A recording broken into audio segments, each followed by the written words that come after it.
Okay, so for the first question, what did I notice? One thing I noticed, especially compared to the Bacchae, that this play is very complex overall. There's a multitude of different plot lines, and they're only vaguely connected at the beginning. So it made me wonder right off the bat, how is Shakespeare going to tie it all together at the end? Second question, two values that I noticed, one being definitely love and desire, the love that Lysander and Hermia share for one another. It shows that love can make people do irrational things like run away from a king's order, which is what they did. The second value is revenge. Oberon seeks revenge on his queen Titania, who has refused to give him her changeling. Oberon instructs Puck to spread the love potion on Titania's eyes to make her fall in love with an animal in the forest in order to shame her. And this is just interesting how Oberon's quest for power, for revenge, leads him to intervene in the fates of 4 other people, even though all of that was reversed at the end. So it just kind of goes to show how this desire for revenge can affect a lot of different characters in a play. The third question, one thing that I didn't know what it meant, Hermia's Spheri Ein.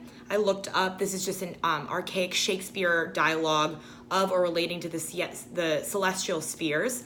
And this is important because this is when Helena was comparing herself to Hermia because she was very jealous of Hermia because originally the two men were just in love with Hermia. And Helena says that Hermia has this Spheri Ein, meaning that she is so beautiful that she is literally celestial.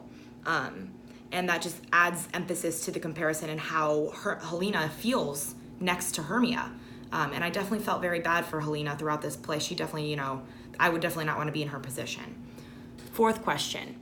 In this play, I argue that women are depicted relatively weak and feeble compared to the men. I especially did not like how Helena was portrayed when she was alone with Demetrius searching for Hermia in the woods. He says to her, "I'll run from thee and hide me in the brakes and leave thee to the mercy of the wild beasts."